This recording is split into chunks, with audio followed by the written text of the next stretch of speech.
يا ربي صل على المختار طه البشير واغفر لنا كل زله وامحنا في النظير يا ربي صل على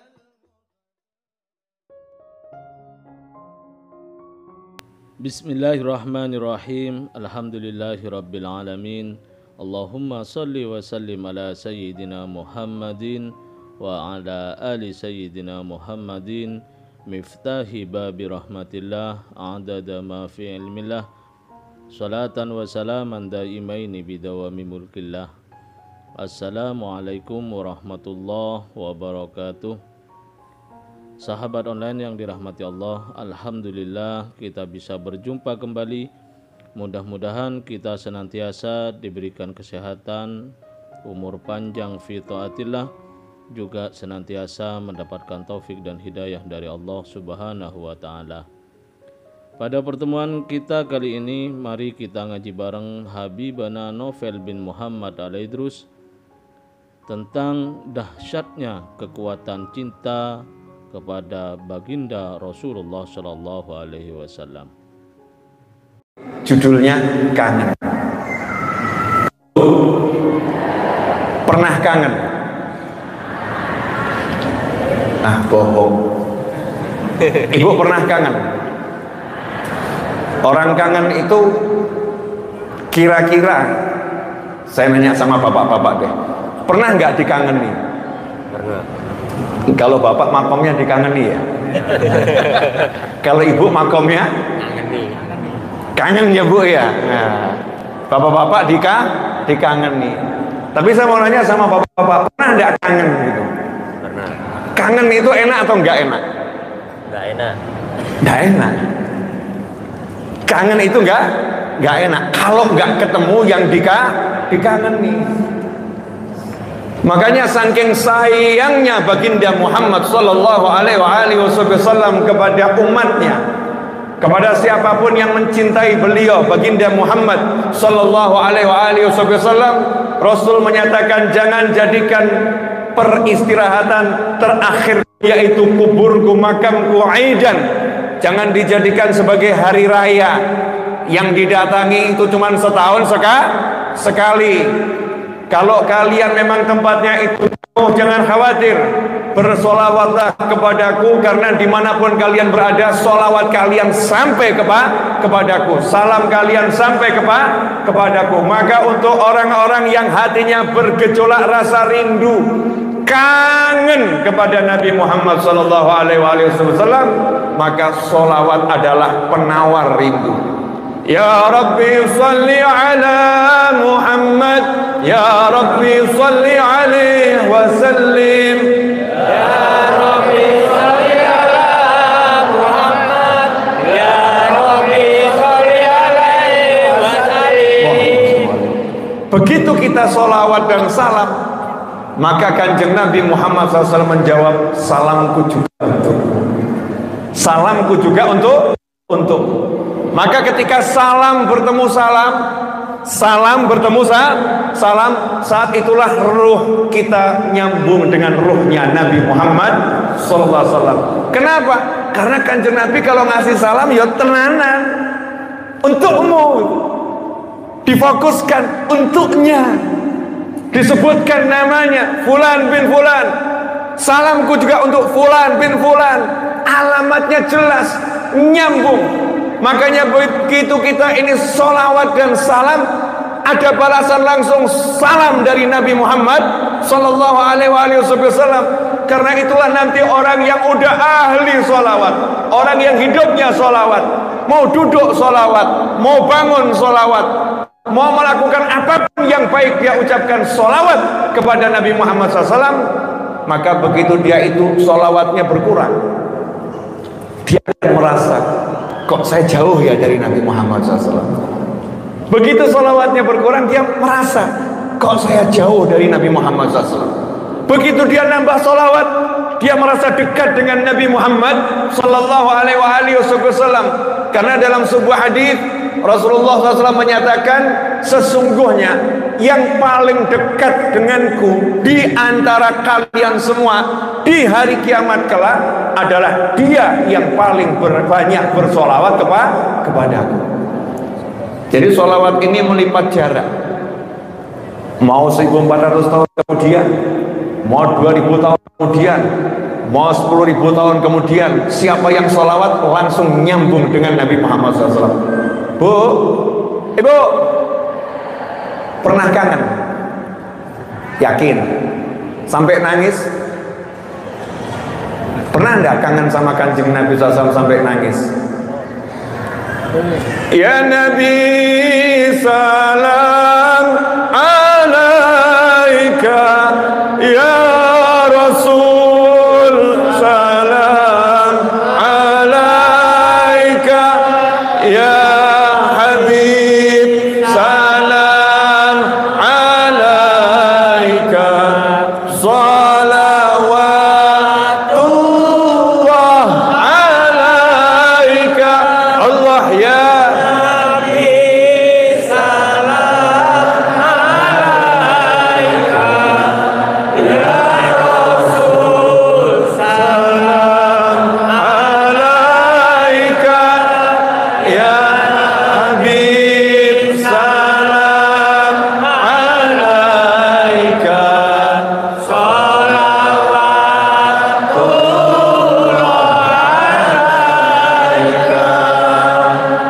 Ini kalau kita punya kangen, baca sholat sama kangen, itu jangan dikira pangkatnya kecil.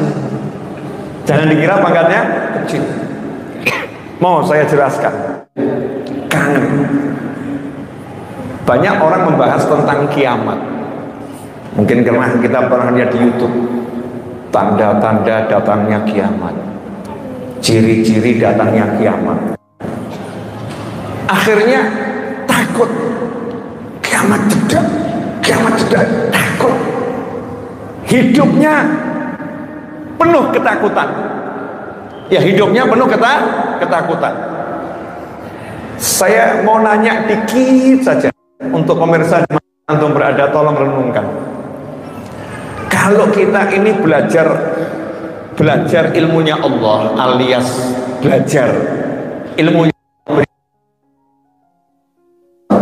bahasa Indonesianya belajar agama, seharusnya hidupnya semakin tenang atau semakin kacau? Semakin tenang, semakin kacau. Kalau kita belajar agama, seharusnya hidup kita semakin menyenangkan atau semakin mengkhawatirkan? Seharusnya semakin menyenangkan. Kalau kita belajar agama, seharusnya kita itu semakin mudah tersenyum atau semakin mudah tersenyum atau mudah cemberut? Tersenyum, betul.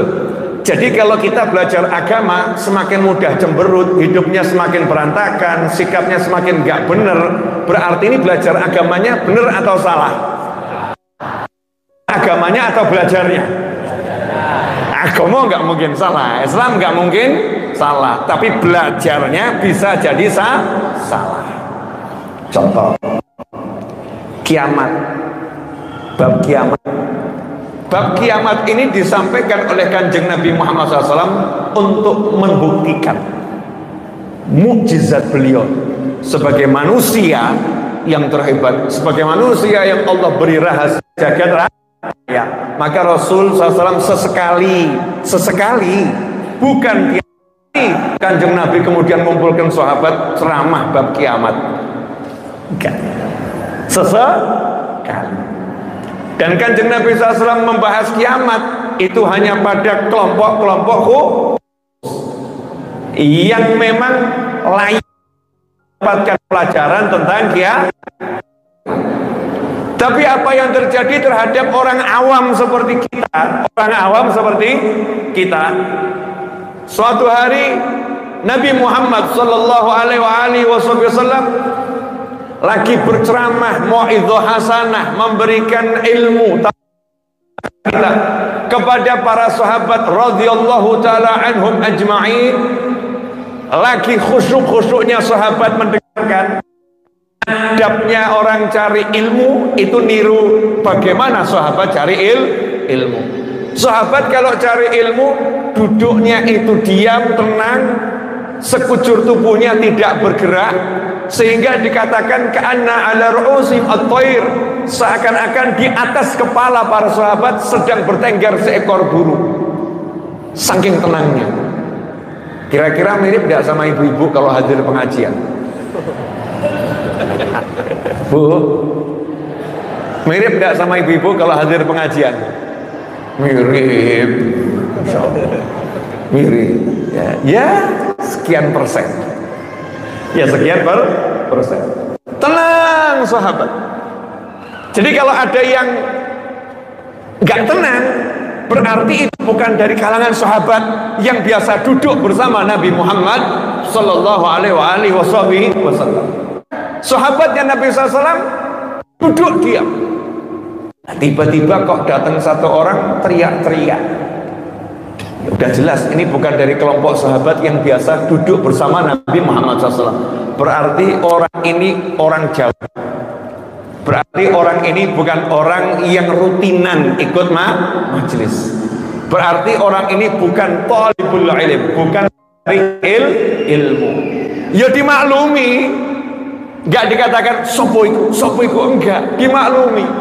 Dia datang tergopoh-gopoh di belakang, tiba-tiba mata sah, kapan kiamat? Masya Allah. Pertanyaannya bagus atau enggak bagus?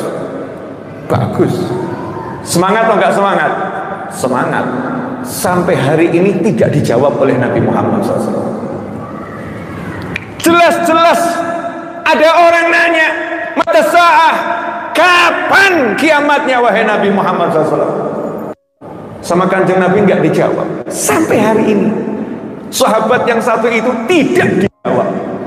Makanya kalau nanya sama kiai, nanya sama habib, nanya sama ustadz nggak dijawab, ngomong ketoknya habibnya bodoh. Kelihatannya kok ustadznya nggak paham. Oh ini syekhnya nggak perhatian sama saya. Oh Pak Yai ini mengabaikan saya. Pilih kasih. Giliran yang nanya bupati dijawab. Yang nanya saya kok didiamkan saja, tidak dijawab. Ini pikiran-pikiran salah. Naudzubillah min dzalik. Seorang ulama itu tidak menjawab bisa jadi karena nggak dibutuhkan jawabannya untuk yang bertanya. Nggak urgent, nggak penting. Jenengan kok tiba-tiba nanya sama saya, Beb, kiamat kapan? Kok ruwet men? Urip kok mikir kiamat. Bukan wilayahmu gitu loh ya, bukan wilayahmu. Maka kanjeng Nabi Muhammad SAW nggak menjawab dulu karena adabnya nanya itu ada waktunya, yang jawab juga ada waktunya, dan tidak boleh memotong pembicaraan seseorang. Maka Rasulullah SAW tetap melanjutkan ceramahnya, yang nanya nggak dijawab dulu. Selesai ceramah, Rasul baru bersabda, Manisail, siapa tadi yang nanya? Siapa tadi yang nanya? Saya Rasulullah. Kapan kiamat? Kapan kiamat? Jawabannya tambah asyik. Ma'ajat jalaha. Kamu nanya-nanya kiamat, persiapanmu apa buat ngadepin kiamat? Nah, ini loh poin penting. Persiapanmu apa buat menghadapi kiamat? Gak usah nanya kapan mati, gak usah nanya kapan kiamat, tapi siapkan diri untuk mati, siapkan diri untuk kiamat. Wah, anehnya orang tadi jawabannya itu ya rojok nyeleneh. Kanjeng Nabi SAW, saya persiapkan banyak sholat sunnah, persiapkan banyak puasa sunnah. Saya mau nanya, ini termasuk nekat atau enggak nekat? Datang nanya, kiamatnya kapan? Kapan kiamat? Tanya, siap persiapanmu apa? Ya sholat sunnah enggak banyak, puasa sunnah enggak banyak. Nekat atau enggak nekat ini? Nekat. Tapi ternyata dia punya sesuatu yang dia pede. Sesuatu ini bisa mengungguli sholat sunnah yang banyak, bisa mengungguli puasa sunnah yang banyak. Sesuatu yang ada dalam hatinya, sesuatu yang gak terganti. Apa itu? Dengan pede menjawab, saya nggak persiapkan puasa sunnah yang banyak, saya nggak persiapkan sholat sunnah yang banyak, walakin uhibbullaha wa rasulah, tetapi hatiku jatuh cinta kepada Allah dan Rasulnya baginda Muhammad SAW. Saya mau nanya nih, nyeleneh enggak? Ngakunya cinta Allah, cinta Nabi, tapi sholat sunnahnya nggak banyak. Ngakunya cinta Allah, cinta Nabi, tapi puasa sunnahnya nggak banyak. Ucapannya dengan ucapannya ini bertentangan atau enggak bertentangan? Enggak. Karena cinta itu urusan hati. Cinta itu urusan hati. Bu, sebetulnya suami itu nyebelin enggak, Bu? Jujur mau jujur. Jadi kalau disuruh jujur-jujuran itu sebetulnya geting napa mboten? Pegel napa mboten? Jujur di masjid ini. Jujur. Lah, suami juga kalau suruh ngomong jujur sama istrinya sebetulnya pegel atau enggak pegel? Jujur Pak. Pegel. Pagi keluar cari nafkah, sore pulang, iya. Mestinya sambutannya apa? Selamat datang pahlawanku. Betul kan? Pejuang dinar, dirham, dolar. Ya. Selamat datang kekasihku. Betul. Sambutannya, yang ini kok lagi teko? WA-nya kok lagi dibuka? Ada enggak yang model begitu? Ada enggak yang model begitu? Mohon maaf pemirsa, mungkin roaming ya. Saya terjemahkan dalam bahasa Indonesia yang baik dan benar. Pulang suaminya, kalimatnya, jam segini kok baru pulang. WA kok nggak dibuka, ditelepon kok nggak diangkat-angkat. Nggak usah pulang sekalian. Yang model begini ada enggak? Bu, yang model seperti itu ada enggak, Bu? Ngaku kok pelakunya. Pelakunya kan? Ngaku. Mestinya kan disambut dengan cinta yang namanya suami. Tapi sambutannya nyebelin.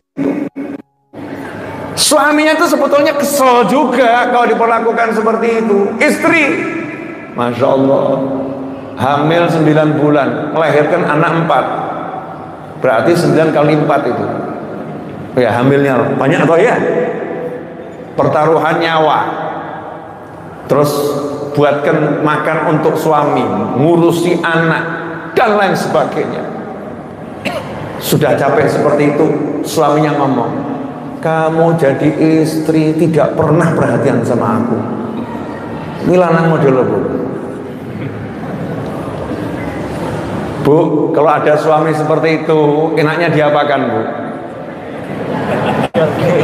Diulek, dirajang, dikukus, atau diapakan? Ijolke. Masya Allah. Mau ditukarkan, tapi yo sayang. Anehnya, ini aneh ya.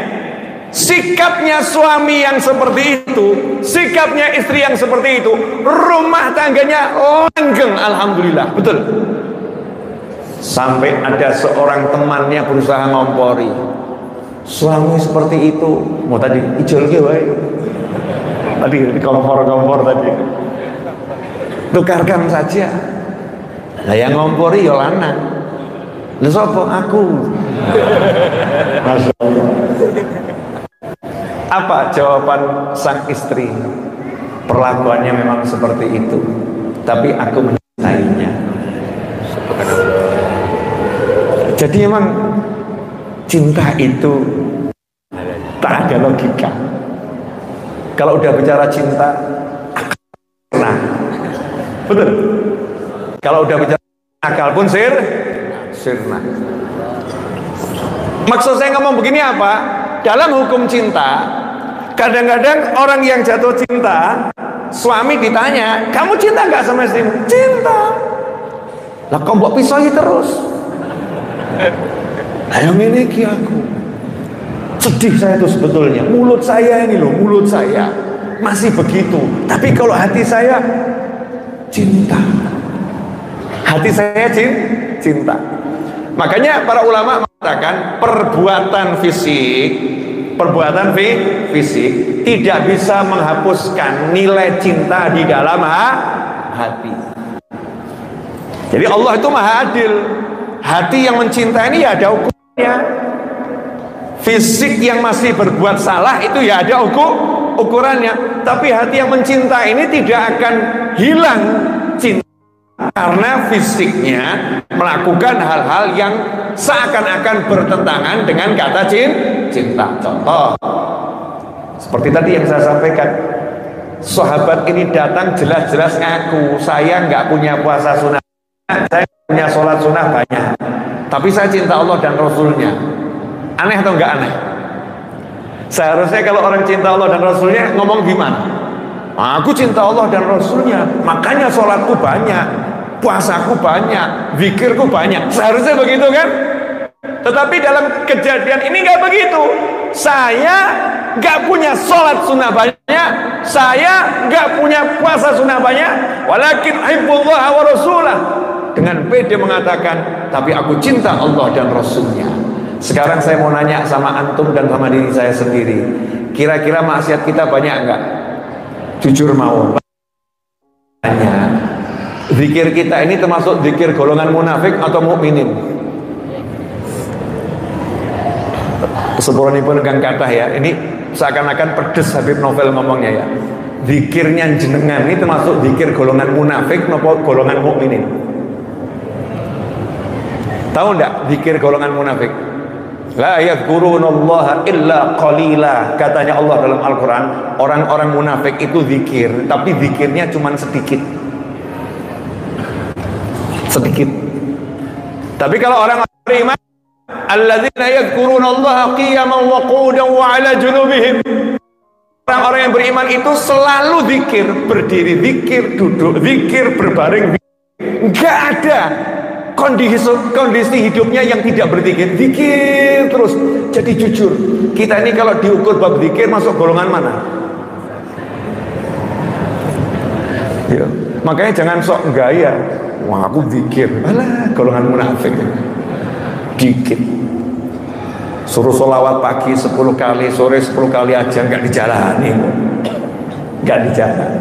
Habis sholat tuh yang dikit, subhanallah 33, alhamdulillah 3, Allah akbar 33, mencolot buka WA loh. Habis sholat mencolot buka WA, handphone yang dicari. Disuruh baca Al-Quran 1 hari 1 juz, mau kita Ramadan 1 juz. Ya, setahun nggak khatam. Disuruh apa?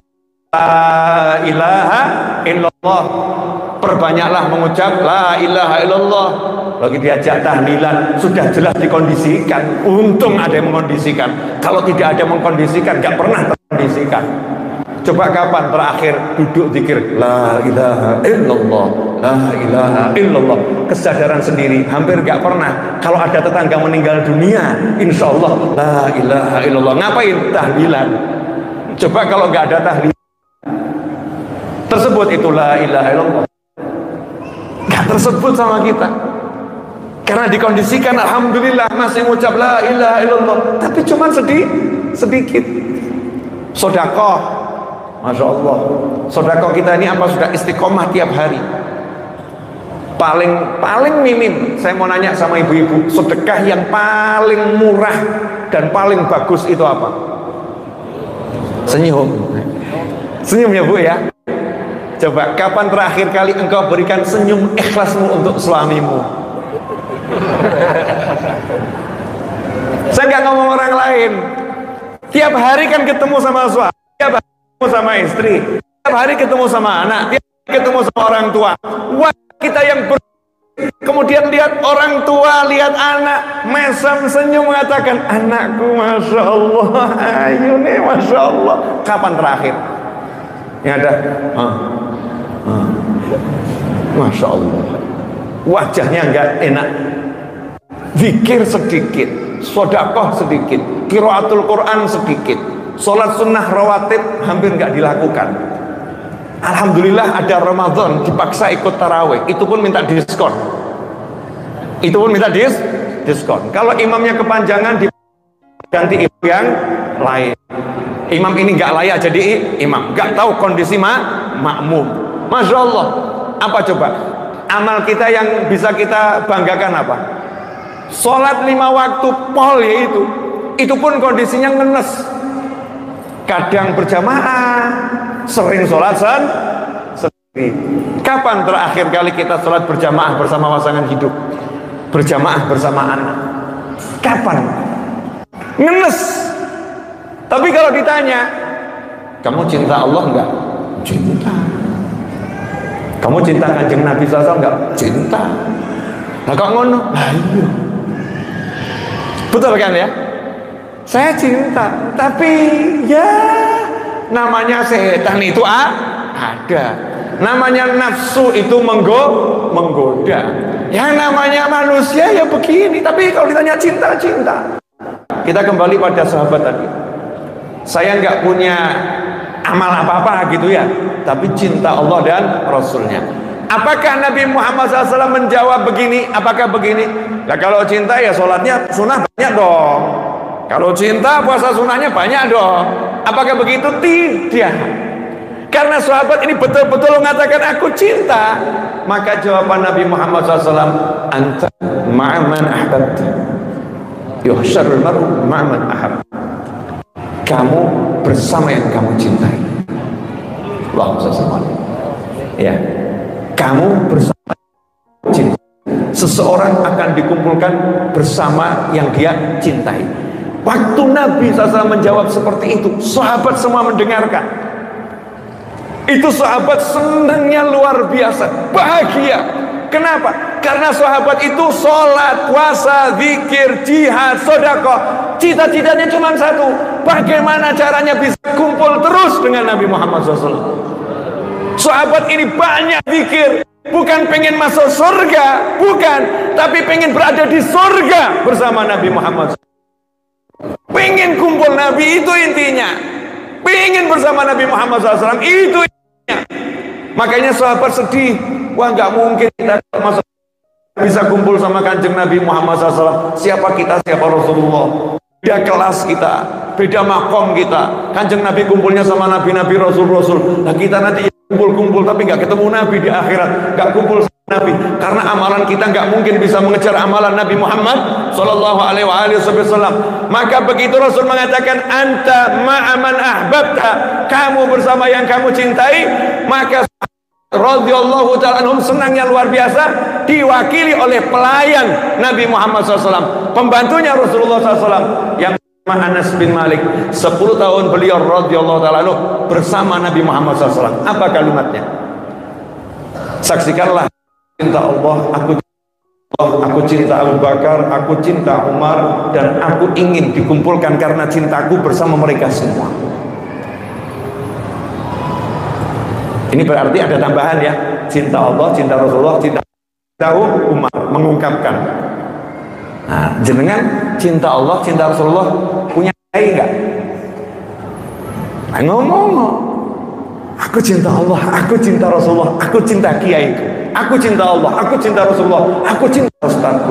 Aku cinta Allah, aku cinta Rasulullah, aku cinta dengan syekhku. Aku cinta Allah, aku cinta Rasulullah, aku cinta dengan habibku. Aku cinta dengan guruku, aku cinta dengan ulama itu. Sampaikan. Cinta itu jangan disembunyikan, cinta itu diutarakan. Kemudian Anas bin Malik menyatakan, "Ma farihna ba'dal Islam." Setelah kami masuk Islam. Orang kalau masuk Islam itu kan senangnya luar biasa, karena dosanya semua terhapuskan, lahir nol seperti bayi bersih. Ma farihna ba'dal Islam. Setelah kami masuk Islam, kami tidak pernah berbahagia. Tidak pernah berbahagia seperti bahagianya kami mendengar sabda Nabi Muhammad SAW, anta ma'aman ahbabta, kamu bersama yang kamu cintai. Padahal ada sabda Nabi kan, siapa yang baca sholawat 10 kali di pagi hari, 10 di sore hari, siapa yang sedekah, siapa sholat tahajud, siapa puasa kemis siapa begini, macam-macam jaminan surga. Sahabat mengatakan itu gak membuat kami bahagia seperti bahagianya kami ketika Rasul menyatakan anta ma'aman ahbabta, engkau bersama yang kamu cintai. Bu, sampai di sini paham belum? Belum. Yang pengen saya jelaskan ini loh. Jadi kalau hati kita ini punya rasa cinta, itu langsung naik. Cinta langsung naik bersama yang dicintai. Paham ya? Misal saya puasa Senin, ditanya sama orang, kenapa kamu puasa Senin? Ya puasa Senin, sunnah Nabi. Ini yang saya cari apa? Pahala, biar masuk surga, betul? Pahala biar masuk surga. Tapi lihat, ketika Nabi Muhammad SAW puasa Senin, ditanya, Kanjeng Nabi, kenapa engkau puasa Senin? Hari kelahiranku. Ini hari kelahiranku. Kanjeng Nabi SAW senang dengan hari kelahiran beliau, maka beliau puasa Senin. Nah, kalau kita ditanya, kenapa kamu puasa Senin? Lahirnya Nabi. Beda gak sama yang pertama tadi? Yang pertama jawab sunnah Nabi, artinya cari pahala. Yang kedua menjawab lahir Nabi. Ini cari pahala atau cari Nabi? Cari Nabi. Begitu dia cari Nabi Muhammad SAW, maka anta ma'aman ahbabta. Puasanya itu pahalanya lain. Pahalanya engkau bersama Nabi Muhammad SAW. Nah makanya ini mungkin banyak orang yang nggak paham. Kenapa kok para kiai, para habaib suka buat maulid, solawatan? Ya solawatan. Karena kalau diajak sholat tahajud 20 rakaat, banyak yang ngerah, banyak yang nggak nyampe dengan amal itu, nggak nyampe. Tapi kalau diajak duduk-duduk ngenang Kanjeng Nabi Muhammad SAW, hatinya langsung timbul cinta. Paham ya? Hatinya muncul cinta. Begitu hatinya muncul cinta, maka saat itu dia bersama Nabi Muhammad SAW. Naik pangkat atau nggak naik pangkat? Naik pangkat. Kalau dia banyak sholawat, hatinya sama Nabi SAW, langsung dia bersama Nabi Muhammad SAW. Naik pangkat. Makanya jangan mengatakan, ngapain kok itu kok duduk-duduk toh. Orang ibadah kok cuman duduk-duduk geleng kepala. Ya, orang ibadah kok cuman nabur rebana. Ibadah kok nabur rebana. Ibadah kok nyanyi. Agama itu membuat kita bahagia. Sahabat Nabi ketika menyambut Nabi Muhammad SAW ke Madinah, yang dilakukan bukan Allahu Akbar, Subhanallah, La ilaha illallah, Masya Allah. Enggak. Bukan kalimat zikir yang keluar. Kanjeng Nabi SAW datang, ini sahabat udah Islam, cinta, ansornya Nabi Muhammad SAW. Ketika lihat wajah Nabi Muhammad SAW, tidak mengucapkan Subhanallah, La ilaha illallah. Enggak. Yang keluar apa? Tala'al badaru alaina min thani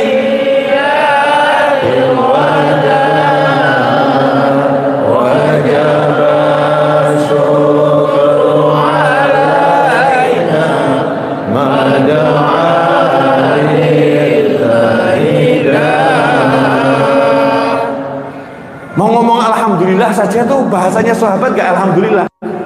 Wajib bersyukur alaina, wajib ini alhamdulillah dilakukan, ditabuhi rebana, bahagia. Kenapa? I love you so much Rasulullah. Karena cinta maka ngucap alhamdulillah itu ya dienggok-enggok no. Wajib bersyukur alaina mada'ali ida. Padahal mengucap apa itu? Alhamdulillah. Tapi kalimatnya wajib bersyukur alaina. Siapa yang buat? Sahabat. Sahabat mengucapnya dengan diam atau dengan bahagia? Dengan bahagia. Dengan duduk atau dengan berdiri? Dengan berdiri. Dengan Kosongan atau pakai musik? Pakai musik. Musiknya namanya apa? Cabuan rebana. Rasulullah senang atau enggak senang? Senang. Rasulullah senang. Begini ini yang namanya cinta dibalas dengan cinta. Dengan begitu pangkatnya naik. Anta ma'aman batta. Lah saking pinternya para kiai dan para ulama maka dibuat begitu. Kangen. Jadi rasa kangen di hati pada Nabi itu membuat kita bersama Nabi Muhammad sallallahu alaihi wasallam. Alhamdulillah kita telah menyimak penjelasan dari beliau. Semoga ilmu yang telah kita peroleh ini dari Habibana Novel bin Muhammad Al-Idrus menjadi ilmu yang bermanfaat bagi kita, keluarga dan anak cucu kita. Merindukan Nabi Muhammad sallallahu alaihi wasallam adalah tanda kesempurnaan iman, karena rindu adalah cinta. Anta ma'aman ahbabta. Engkau akan bersama dengan orang yang engkau cintai. Mari kita raih dan pupuk rasa cinta kita dengan memperbanyak sholawat, mengerjakan sunnah-sunnah beliau, membaca tarikh beliau beserta sahabat-sahabat beliau. Semoga oleh Allah Ta'ala kita beserta anak keturunan kita dijadikan hamba-hamba yang soleh, yang selalu berzikir dan bersyukur kepada Allah Ta'ala, selalu diberikan rasa cinta, rasa kangen, rasa rindu kepada Rasulullah Sallallahu Alaihi Wasallam, juga kepada para masyayikh, guru-guru kita. Amin ya rabbal alamin. Wallahu alam bisawab. Semoga barokah dan manfaat. Assalamualaikum warahmatullahi wabarakatuh.